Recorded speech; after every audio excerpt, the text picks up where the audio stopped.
মালদহের বৈষ্ণবনগর থানা এলাকার কেবিএস ছোট কামাত এলাকায় ফের নৃশংস খুনের ঘটনা। মৃত ব্যক্তির নাম আতাবুর রহমান, বয়স ৪৫।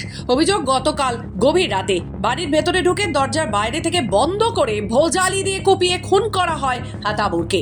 পরিবার ও স্থানীয় সূত্রে জানা গেছে, রাতে হঠাৎই আতাবুর রহমানের গোঙানির শব্দ শুনতে পান তারা। শব্দ শুনে ঘর থেকে বেরোবার সময় দেখেন ঘরের দরজা বাইরে দিয়ে বন্ধ রয়েছে। পরে কোনো ক্রমে দরজা খুলে ভেতরে তারা দেখতে পান আতাবুর রহমানের মাথা থেকে অঝরে রক্ত ঝরছে। এবারকার বেহারকার বলটা জলে আর ওরাও কিন্তু শুতে গেছে। আমার একটা ছেলেকে নিয়ে আমার স্বামী শুতে গেছে, তার ভিতরে আমাকে নিনটা এসছে। তো আমি নিনটা বেটা হাঁক মারছে আমাকে, আমার কোলের বেটাটা হাঁক মারছে, মা আব্বা কেন এরকম করছে, মা আব্বা কেন এরকম করছে, গো করছে, কাঁদছে ও ছোট বেটাটাও। আমি ঝটফটে যদি উঠছি তো আমি আর গেট খসাতে পারি না। তখন আমার ছোট একটা ছেলেটাকে কইছি যে আসগার গেটটা খসাতে, বেটা গেটটা খসাতে, কি কেন এরকম হচ্ছে, কিসের লাগে এরকম করছে এনে কইছি। দিয়ে তখন ছোট বেটাটা গেট খসালে বড় বেটাটা ফের উঠে তো বলছি, তো বড় বেটাটারও গেট লাগা, বড় বেটাটা উঠে গেছে ঠিকই, কিন্তু আর গেট খসাতে পারে না ওদিক থেকে।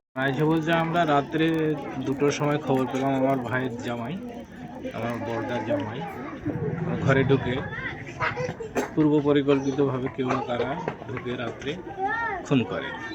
হসপিটাল নিয়ে যাই, পথিমধ্যে মালদা পৌঁছার পরে সে মারা যায়। পাড়া প্রতিবেশী সকলেই বেরিয়ে আসে, কিন্তু যাদের প্রতি সন্দেহ তারা কিন্তু কেউ বেরিয়ে আসে। তারা ঘরটা লাগিয়ে দেখছিল, কেউ করেনি। পুলিশ সন্দেহমূলকভাবে 2জন মহিলাকে জিজ্ঞাসাবাদের জন্য নিয়েও গেছে। এখনো পর্যন্ত পুলিশ তদন্ত করছে ব্যাপারটা। ঘটনার জানাজানি হতে স্থানীয়রা তড়িঘড়ি রহমানকে উদ্ধার করে বেদ্রাবাদ গ্রামীণ হাসপাতালে নিয়ে যাওয়া হয়। হাসপাতালে কর্তব্যরত চিকিৎসকেরা তাকে মৃত বলে ঘোষণা করেন। ঘটনার খবর পেয়ে রাতেই ঘটনাস্থলে পৌঁছন কালিয়াচকের এসডিপিও ফয়জাল রাজা। ইতিমধ্যেই সম্পূর্ণ ঘটনা তদন্ত শুরু করেছে পুলিশ। পুলিশ সূত্রে জানা গেছে, ঘটনার সঙ্গে যুক্ত থাকার সন্দেহে মৃত ব্যক্তির বাড়ির 2 মহিলাকে আটক করে জিজ্ঞাসাবাদ শুরু করেছেন।